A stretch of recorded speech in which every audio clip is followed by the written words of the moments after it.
एक बार महान वैज्ञानिक अल्बर्ट आइंस्टाइन ने कहा था, तर्क यानी लॉजिक आपको ए से बी तक ले जाएगा, पर इमेजिनेशन आपको इस ब्रह्मांड के किसी भी छोर तक ले जा सकता है। हमारा ब्रह्मांड काफी बड़ा है, इतना बड़ा है कि इसके एक हिस्से से दूसरे हिस्से में पहुंचने में प्रकाश की गति से चलने में आपको 93 अरब साल लग जाएंगे, यानी आपकी आने वाली अरबों खरबों जनरेशन बीत जाएगी। पर आप ऑब्जर्वेबल यूनिवर्स को एक्सप्लोर नहीं कर पाएंगे। ऐसे में अनंत ब्रह्मांड को एक्सप्लोर करने की कल्पना भी नहीं कर सकते। तो दोस्तों, आज हम अपनी कल्पना से ही अनंत ब्रह्मांड को एक्सप्लोर करने वाले हैं, जहां आपको ब्रह्मांड से जुड़े कई रोचक तथ्य जानने मिलेगा।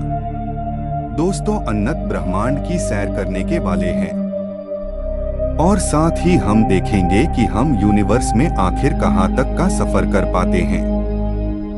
ब्रह्मांड की अनंतता को जानने के लिए हमें पृथ्वी से ब्रह्मांड के छोर तक जाना होगा। इसलिए इस सफर की शुरुआत हमारे अपने घर हमारी पृथ्वी से होगी। पृथ्वी जिसमें हम और आप रहते हैं, वह करीब 13,000 किलोमीटर की चौड़ाई में फैली है और पिछले 4 अरब साल से जीवन को अपने साथ लिए यह पृथ्वी सूर्य के चारों ओर घूम रही है। हमारा सूर्य हमें लेकर गैलेक्सी के सेंटर के चारों ओर घूम रहा है। पिछले 4 अरब सालों में सूरज ने अभी तक सिर्फ 20 बार ही गैलेक्सी के केंद्र के चारों ओर चक्कर पूरे किए हैं। इसी से आप अंदाजा लगा सकते हैं कि गैलेक्सी कितनी बड़ी है और कितना बड़ा है ये दुनिया। अगर हम पृथ्वी से सूरज की तरफ चले तो हमें 15 करोड़ किलोमीटर की दूरी तक चलना पड़ेगा। एक इंसान की पैदल चलने की स्पीड लगभग 5 किलोमीटर प्रति घंटे की है। अगर एक आम इंसान सूरज तक पैदल यात्रा कर पाए तो उसे 3,425 साल लगेंगे सूरज तक पहुंचने में। लेकिन अगर हम प्रकाश की गति से चले तो हम सूर्य तक पहुंचने में मात्र 8 मिनट का समय लगेगा। सूर्य खुद हमें लेकर 200 किलोमीटर प्रति सेकंड की रफ्तार से चल रहा है, लेकिन हमारा सूरज जिस गैलेक्सी में घूम रहा है, यानी मिल्की वे, वह खुद अपने अंदर ऐसे 100 से 400 खरब तारों का घर है और यह इतनी बड़ी है कि इंसानों द्वारा बनाए गए सबसे तेज ऑब्जेक्ट यानी पार्कर सोलर प्रो, जो कि लगभग 7 लाख किलोमीटर प्रति घंटे के रफ्तार से चलता है, उसे इस गैलेक्सी को पार करने में 20 लाख साल का समय लगेगा और सबसे तेज यानी प्रकाश की गति से 1 लाख साल का समय लगेगा। लेकिन प्रकाश से तेज गति संभव ही नहीं है, इसलिए हम अपनी कल्पना से आसानी से अपनी गैलेक्सी मिल्की वे से बाहर आ चुके हैं। दोस्तों, आपको बता दें, मिल्की वे गैलेक्सी अंतरिक्ष में लगभग 600 किलोमीटर प्रति सेकंड की रफ्तार से चल रही है, यानी इतनी बड़ी गैलेक्सी ब्रह्मांड में कछुए की चाल से चल रही है। हमारे यूनिवर्स में लगभग 200 अरब गैलेक्सी मौजूद है और इन सभी गैलेक्सी में अरबों खरबों तारे मौजूद हैं। इन असंख्य आकाश गंगाओं में हमारी धरती जैसे अरबों ग्रह मौजूद है और हो न हो इतने बड़े ब्रह्मांड में एक ऐसा ग्रह भी हो सकता है जो कहीं ना कहीं हमारे पृथ्वी जैसा हो और हमारी तरह जीवन भी हो। इससे आगे जाने में हम ब्रह्मांड के बाहर पहुंचते हैं और हम देखते हैं हमारा यूनिवर्स 93 अरब प्रकाश वर्ष में फैला हुआ है, जिसमें खरबों गैलेक्सीज मौजूद हैं। और आप जानकर हैरान हो जाएंगे कि यह यूनिवर्स खुद भी लगातार फैल रहा है। हम इंसान इसे ऑब्जर्वेबल यूनिवर्स कहते हैं, यानी कि हमारी धरती से हम जितनी दूर तक ऑब्जर्व कर सकते हैं वह ऑब्जर्वेबल यूनिवर्स है। मगर यह सब यही खत्म नहीं होता, यहाँ से शुरू होता है असली कहानी। जहाँ हम खड़े हैं, क्या वह यूनिवर्स इतना ही बड़ा है? क्या इससे आगे कुछ नहीं है? वैज्ञानिकों के अनुसार हमारा यूनिवर्स ऑब्जर्वेबल यूनिवर्स से 250 गुना ज्यादा बड़ा हो सकता है। अभी तक हम ब्रह्मांड को इससे आगे नहीं जान पाए हैं, मगर सवाल ये है कि यूनिवर्स के बाहर क्या है? क्या यह यूनिवर्स खुद अनंत है? यानी इससे बाहर कुछ नहीं, यह यूनिवर्स खुद अनंत है। या इससे आगे और भी ऐसे कई यूनिवर्स हैं, यानी मल्टीवर्स। वैज्ञानिकों के अनुसार यह संभव है कि हमारे जैसे और कई यूनिवर्स हो सकते हैं, यानी हम सब मल्टीवर्स में रहते हैं। अगर हम सब मल्टीवर्स का हिस्सा है, तो हम एक ऐसी रियलिटी में रहते हैं जहां अनंत संभावनाएं हैं। मतलब एक अनंत ब्रह्मांड, जहां ऐसे कई अनेकों ब्रह्मांड मौजूद है और अनंत में तैर रहे हैं। लेकिन जब हम इस अनंत की बात करते हैं, तब हमारे सामने एक ऐसी सच्चाई आती है जो आपके होश उड़ा देगी। एक अनंत ब्रह्मांड होने का मतलब है संभावनाओं का ही खत्म हो जाना, क्योंकि संभावना सीमित क्षेत्र में होती है, अनंत में नहीं। जब अनंत की बात आती है तो आप सिर्फ ये सोच कर रह जाते हैं कि अनंत वही है जिसका कोई अंत नहीं। मगर आज आप अनंत को महसूस करने वाले हैं कि इसका असली मतलब क्या है। यह आपको डरा भी सकता है और आपकी आंखें खोल भी सकता है। दोस्तों, ब्रह्मांड का अनंत होने का मतलब ये है कि अनंत ब्रह्मांड में हर प्रकार की चीज मौजूद है, और इस अनंत ब्रह्मांड में हमारी पृथ्वी जैसे एक नहीं कई ग्रह मौजूद होंगी।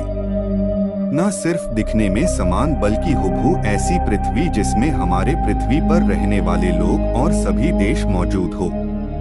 जैसी रियलिटी पृथ्वी पर है, चाहे वह हर इंसान की पूरी जिंदगी की कहानी हो, वैसी अनंत पृथ्वियां वास्तव में होंगी जिनमें रहने वाले लोगों की जिंदगी पूरी तरह आपसे मिलती हो।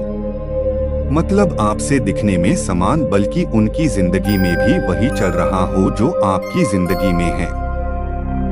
लेकिन इसी के साथ इसकी अलग वैरायटी भी अनंत में मौजूद होगी। यानी अगर आप कोई मिशन में फेल हो गए हो, तो इस अनंत में कहीं किसी कोने में आपका एक वर्षन उस मिशन में सक्सेसफुल भी हो रहा है।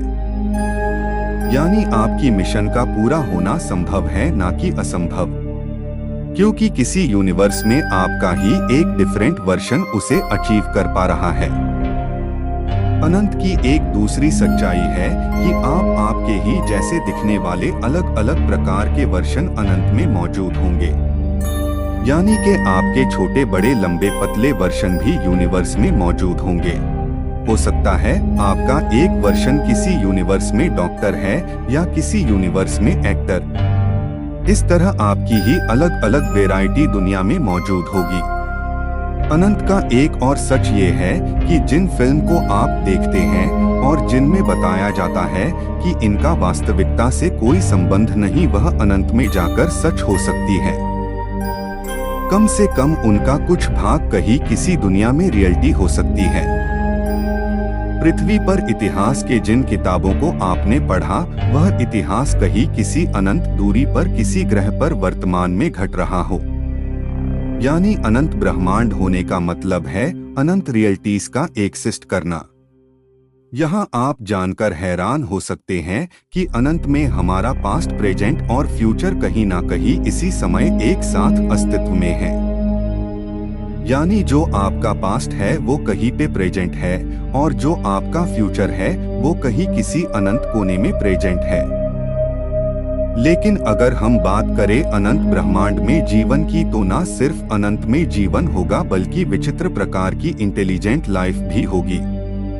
क्योंकि जिस तरह धरती में जीवन का अस्तित्व है, उसी तरह किसी अनंत ब्रह्मांड में विचित्र प्रकार के जीवों को जन्म दिया होगा। अनंत ब्रह्मांड में ऐसा ग्रह भी होगा जहां चींटी के अंदर इंटेलिजेंस हो और इंसानों में इंटेलिजेंस ना हो। या फिर एक ऐसा ब्रह्मांड होगा जहां गधे में इंटेलिजेंस हो, क्योंकि अनंत में हर संभावना मौजूद होगी। अनंत ब्रह्मांड में ऐसे जीव भी होंगे जो हमसे ज्यादा इंटेलिजेंट हो, जिनके सोचने की क्षमता हमसे काफी अधिक और काफी तेज होगी। जिस वजह से वो इतने पावरफुल भी हो सकते हैं कि वो अपने सूर्य की पूरी ऊर्जा का उपयोग कर पा रहे हो या एक पूरे गैलेक्सी के पूरे ऊर्जा का उपयोग करने में सक्षम हो। अनंत में ऐसे जीवों ने समय को भी समझ लिया होगा और वो एक ब्रह्मांड से दूसरे ब्रह्मांड में जाने में सक्षम होंगे। अगर वो प्रकाश से तेज चलने की तकनीक खोज ली तो वो टाइम ट्रैवल करने में भी सक्षम हो जाए। अनंत ब्रह्मांड अनंत संभावनाओं को सत्य साबित करता है। इसमें कुछ विचित्र संभावनाएं जिन्हें आप सोच सकते हैं वो हकीकत में घटित होगी। एक अनंत ब्रह्मांड में अगर मल्टीवर्स की बात करें तो कुछ ब्रह्मांड ऐसे भी होंगे जिनके नियम हमसे बिल्कुल अलग हो, जहां इस ब्रह्मांड के नियम लागू नहीं होते, जहां मैटर की जगह उस ब्रह्मांड में एंटी मैटर मौजूद हो।